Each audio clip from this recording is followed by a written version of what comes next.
Bismillahirrahmanirrahim. Assalamualaikum warahmatullahi wabarakatuh. Kami dari kelompok 3 akan memaparkan beberapa penafsiran ayat-ayat tentang kitab-kitab Allah dalam Al-Quran, berdasarkan kitab tafsir Al-Misbah, kitab tafsir Jalalain, dan kitab tafsir Al-Kasyaf. Adapun ayat-ayat yang akan kami bahas pada video kali ini, pertama yaitu Surah An-Nisa ayat 136, kedua Surah Ali Imran ayat 3-4, dan ketiga yaitu Surah Al-Maidah ayat 48. Adapun ayat-ayat yang saya akan bahas pada video kali ini yakni Surah An-Nisa ayat 136. Sebelum saya membahas lebih rinci mengenai penafsiran ayat ini, saya akan membacakan bunyi ayat ini. Bismillahirrahmanirrahim. Ya ayyuhalladzina amanu aminu billahi wa rusulihi wal kitabil ladzi nazzala ala min rasulihi wal kitabil ladzi nazzala ala min qablihi wa may yakfur billahi wa malaikatihi wa kutubihi wa rusulihi wal yawmil akhir faqad dalalan ba'idah. Shadaqallahul azim. Yang artinya, wahai orang-orang yang beriman, berimanlah kepada Allah dan Rasulnya, dan kepada kitab yang Allah turunkan kepada Rasulnya, dan serta kepada kitab yang Allah turunkan sebelumnya. Dan barang siapa yang kafir kepada Allah atau malaikat-malaikatnya, atau kepada kitab-kitabnya, atau rasul-rasulnya, atau hari kemudian, maka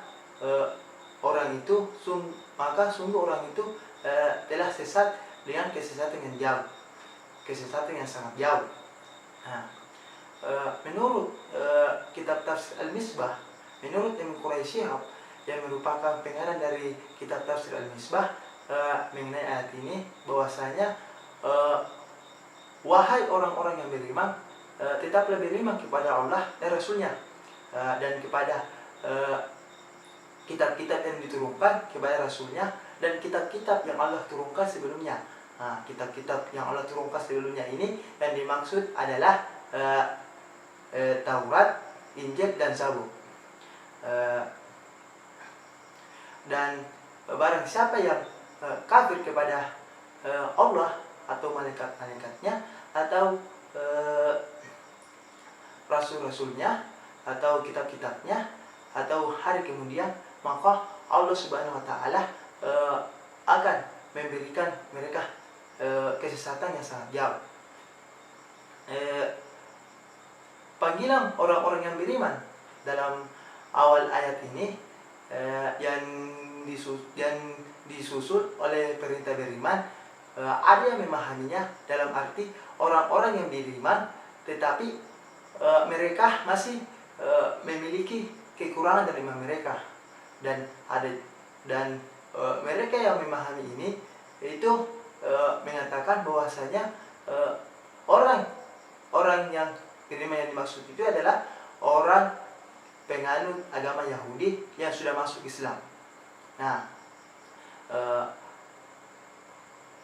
Pemahaman mereka terkait ayat ini yang dimaksud orang-orang Yahudi yang sudah masuk Islam itu, keyakinan mereka masih tidak sejalan dengan iman Islam dan diperintahkan oleh Rasulullah SAW.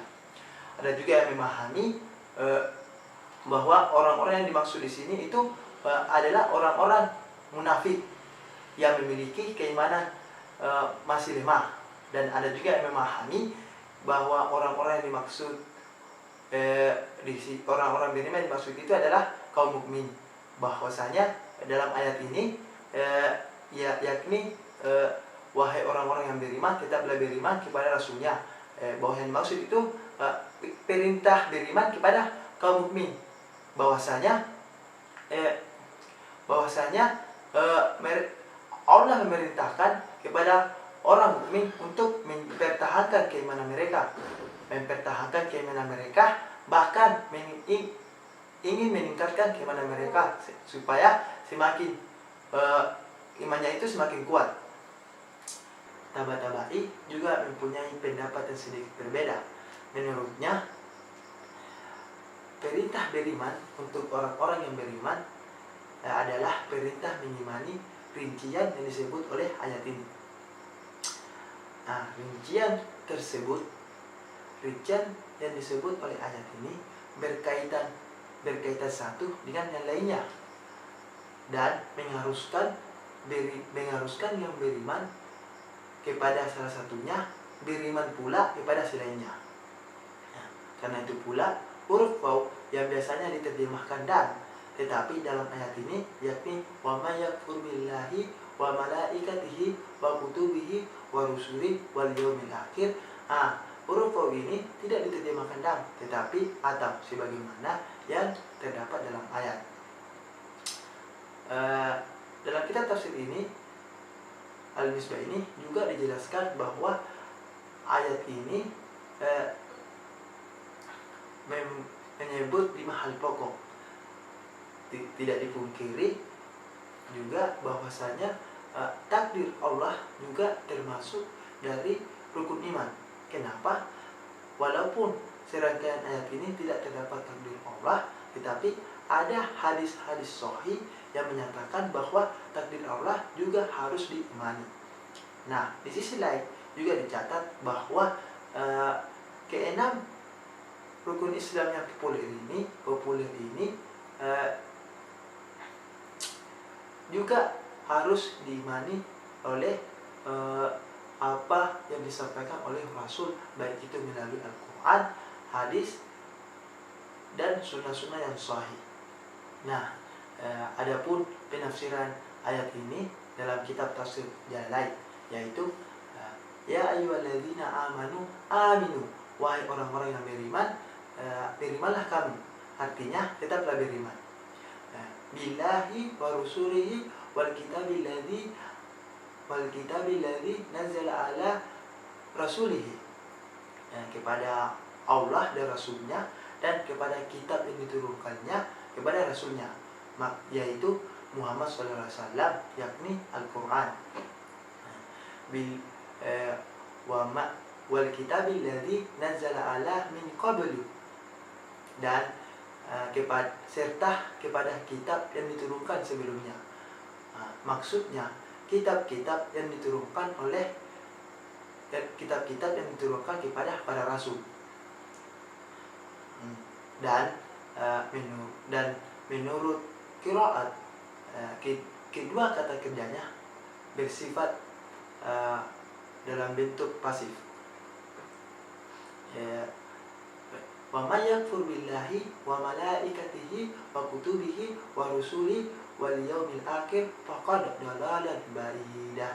Nah, dan barang siapa yang ingkar kepada Allah, malaikat-malaikatnya, kitab-kitabnya, rasul-rasulnya, dan hari kemudian, maka sungguh ia sesat sejauh-jauhnya dari kebenaran.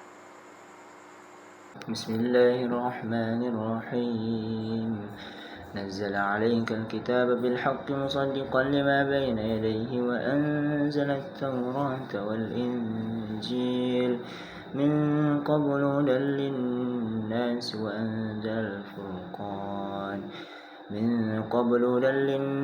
وأنزل الفرقان إن الذين كفروا بآيات الله لهم عذاب شديد Wallahu azizun dzuntiqam.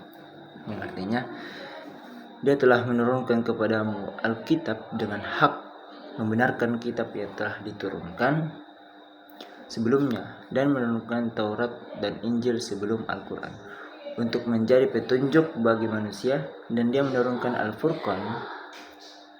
Sesungguhnya orang-orang yang kafir terhadap ayat-ayat Allah, bagi mereka siksa yang berat dan Allah Maha Perkasa lagi mempunyai balasan atau siksa. Ya. Dalam tafsir Al-Misbah mengenai ayat Al-Imran ayat 3 sampai 4 ini jelaskan bahwa Allah telah menurunkan ayat-ayat Al-Quran khusus kepadamu wahai Muhammad dengan hak, yakni dalam keadaan hak, baik kandungan, cara menurunkan, yang membawanya turun maupun yang menerimanya. Nah, sementara ulama memahami dari kata nazzala bahwa turunnya Al-Quran itu dengan berangsur-angsur. Akan tetapi terlepas apakah pemahaman tersebut benar atau tidak, yang jelas ayat-ayatnya diterima Nabi Muhammad SAW dalam kurun waktu 22 tahun lebih. Turunnya seperti itu adalah hak, antara lain agar wahyu dapat berinteraksi dengan masyarakat, menuntun dan menjawab pertanyaan mereka, serta menguatkan hati Nabi Muhammad SAW. Adapun kandungannya juga hak, penuh kebenaran, tidak disentuh oleh kebatilan, serta menuntun manusia ke jalan kebahagiaan dunia dan akhirat. Kandungannya membenarkan wahyu-wahyu Allah sebelumnya yang pernah diwahyukan kepada para nabi dan rasul, yakni berkaitan dengan pokok-pokok akidah, syariah, dan akhlak. Sebagaimana secara khusus membenarkan kitab yang Allah turunkan sekaligus tidak berangsur-angsur kepada Musa alaihissalam, yakni Taurat, dan kepada Isa alaihissalam, yakni Injil. Dari penggunaan kata anzala, keduanya menjadi petunjuk bagi manusia, yakni umat Nabi Musa dan Isa alaihissalam, atau dapat juga dipahami bagi manusia, yakni dapat juga dipahami dalam arti kesemuanya. Al-Quran, Injil, dan Taurat adalah petunjuk bagi manusia.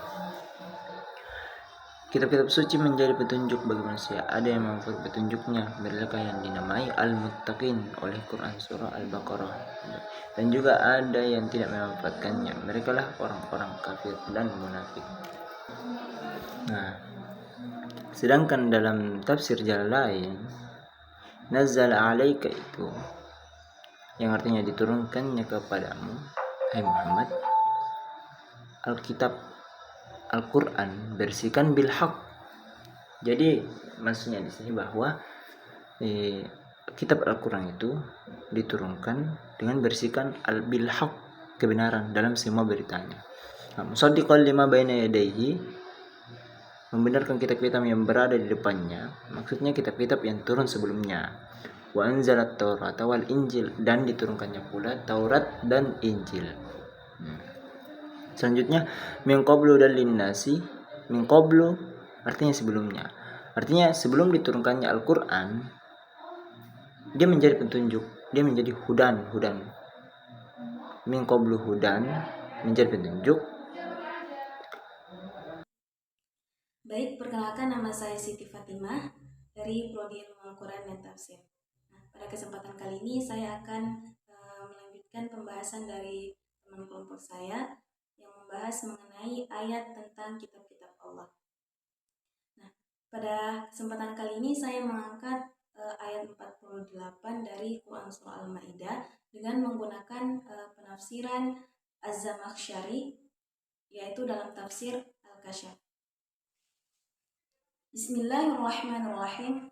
Fa'in qulta, apabila kamu ingin mengatakan ayu farqin bainat ta'rifaini, manakah yang dimaksud perbedaan antara kedua ma'rifah, fi qoulihi, pada firman-Nya Allah Ta'ala, wa anzalna ilaikal kitaba, wa qawluhu lima baina yadaihi minal kitabi. Qulta, maka kamu katakan al-awwalu, adapun yang pertama, ta'riful ahdi, yaitu ma'rifah yang menggunakan alif lam al-ahdi. Li'annahu, karena sesungguhnya, ana bihil Qur'anu, yang dimaksud yaitu Al-Qur'an. Wathani, adapun yang kedua, ta'riful jinsi, yaitu ma'rifah yang menggunakan alif lam jenis. Li'annahu, karena sesungguhnya, ana bihi jinsul kitabil munazzalati, yang dimaksud dengannya yaitu jenis kitab yang diturunkan. Nah, tetapi wayajuzu ayyuqal, boleh dikatakan walil ahdi, yaitu alif lam al-ahdi. Jadi boleh dikatakan bahwasanya pada ayat yang kedua, yakni lima baina yadayhi minal kitabi, di sini adalah alif lam al-ahdi. Karena karena sesungguhnya lam yuradda, tidak bisa ditolak atau bisa dipahami ma yaqa'u alaihi, atau bisa dipahami bahwa yang dimaksud atasnya itu adalah ismul kitabi, yaitu nama kitab, alal itlaqi, atas yang mutlak. Wa inna ma urida, hanya saja yang dimaksudkan di sini nau'un ma'lumun minhu, jenis yang tertentu darinya. Wa huwa, yaitu ma unzila minas samai, apa yang diturunkan dari langit, yaitu kitab-kitab atau kitab-kitab yang diturunkan dari langit, siwal Quran, selain Al-Quran. Jadi pada ayat yang kedua ini, Alkitab yang dimaksud di situ adalah kitab-kitab Allah yang diturunkan dari langit, tapi selain Al-Quran. Wa muhaiminan wa raqiban ala sa'iril kutubi. Dan Al-Quran ini kemudian menjadi pelindung atas semua kitab. Li'annahu, karena sesungguhnya yashhadulaha bisihhati, disaksikan atau dia menyaksikan dengannya atau dengan Al-Quran itu sihhati, sehat atau tidak berubah, wasabati, dan tetap. Nah, kan tetapi wa quri'a bisa juga dibaca wa muhaimanan alaihi bifathil mimi, dengan di fathah huruf mimnya. Artinya huwa man alaihi, yaitu siapa saja atasnya, yaitu atas Al-Quran, bi an hafidha minat taghyiri wat tabdili, dengan menjaga dari perubahan dan pergantian. Kama qala, sebagaimana firman Allah Subhanahu wa taala, la ya'tihil batilu min baini yadayhi wala min khalfihi. Nah, tidak akan datang suatu kebatilan baik dari depan maupun dari belakangnya. Walladzi haimana alaihi, adapun yang dimaksud haimana alaihi, yaitu yang menjaga atasnya, atas Al-Quran, Allahu azza wa jalla, yaitu Allah azza wa jalla, awil huffadhi fi kulli baladin, atau para penghafal yang ada pada tiap-tiap daerah. Nah, law hurrifa harfun, apabila ia menghilangkan satu huruf, au harkatun, atau satu harkat, au sukunun, atau satu sukun, atau ia menghilangkan satu sukun, tatanabbah alaihi kullu ahadin, maka sungguh orang akan sadar atau orang akan mengetahui atas perubahan tersebut. Walashma'azzu, dan mereka akan marah atau mereka akan membenci radina wa munkirina. Radina wa munkirina, dengan penolakan yang keras dan pengingkaran terhadap perubahan ayat-ayat tersebut. Dhammana wala tattabi'. Nah, pada lafaz tattabi' di sini meliputi makna wala tanharif, yaitu dan janganlah kamu merubah. Falidzalika, oleh karena itu ada bi'an, dimutaaddikan dengan an. Ka'annaha qila, seakan-akan dikatakan wala tanharif amma ja'aka minal haqqi muttabi'an ahwa'ahum, yakni dan janganlah kamu mengubah atau janganlah kamu merubah dari apa-apa yang datang kepadamu dengan kebenaran atau dari kebenaran, muttabi'an ahwa'ahum, karena mengikuti hawa nafsu kalian. Jadi di sini ditegaskan bahwasanya janganlah kita merubah sesuatu yang diturunkan oleh Allah Subhanahu wa taala hanya semata-mata ingin mengikuti hawa nafsu kita. Likullin ja'alna minkum, sungguh likullin ja'alna minkum, kami jadikan tiap-tiap dari kalian, ayuhan nasu, wahai sekalian manusia, syariatan. Jadi syariatan di sini dimaksud yaitu syariatan. Kan tetapi wa quri'a Yahya bin Waththab bi fathhi shin. Nah, di sini Yahya bin Waththab membaca syariatan ini dengan memfathah huruf sya-nya, yaitu dengan membaca syar'atan. Wa minhajan, adapun kata minhajan di sini wa tariqan wadihan, yang dimaksud adalah jalan yang jelas, fiddini, dalam agama. Tajurruna alaihi, yang dimana mereka menjalankan atas agama tersebut. Waqila, dan dikatakan hadza dalilun, syariatan dan minhajan ini adalah dalil ala anna ghairu muta'abbidina bi syara'i'in man qablana.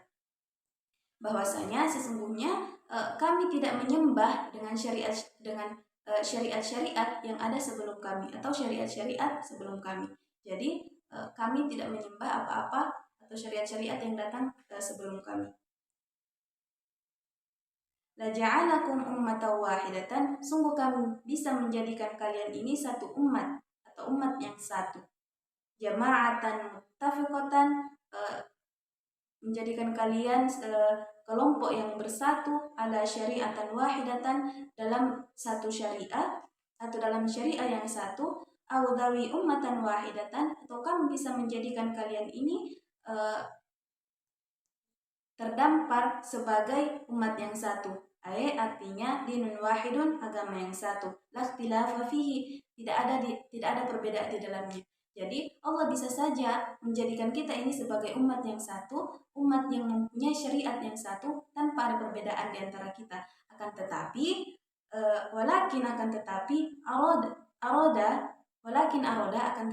Allah menginginkan liyabluwakum fima atakum. Nah, Allah ini ingin menguji kita dengan apa-apa yang telah diberikan kepada kalian. Minasyara'i'il mukhtalifati, di antara syariat-syariat yang berbeda itu, hal ta'maluna biha, apakah kalian melakukan syariat-syariat tersebut? Mud'inina, dengan patuh. Jadi apakah kalian melakukan syariat-syariat ini dengan patuh? Mu'taqidina bisyara'i'in, mu'taqidina annaha musalihan. Apakah kalian melakukan syariat-syariat ini dengan patuh, dan mu'taqidina annaha musalihan, dan apakah kalian ini percaya bahwasanya syariat yang diturunkan Allah ini mendatangkan maslahat, yaitu mendatangkan maslahat bagi seluruh umat dan mendatangkan sebuah kedamaian. Nah, itulah penjelasan dari saya mengenai Quran Surah Al-Maidah ayat 48 berdasarkan penafsiran Al-Kasyaf. Demikian dari saya. Wassalamualaikum warahmatullahi wabarakatuh.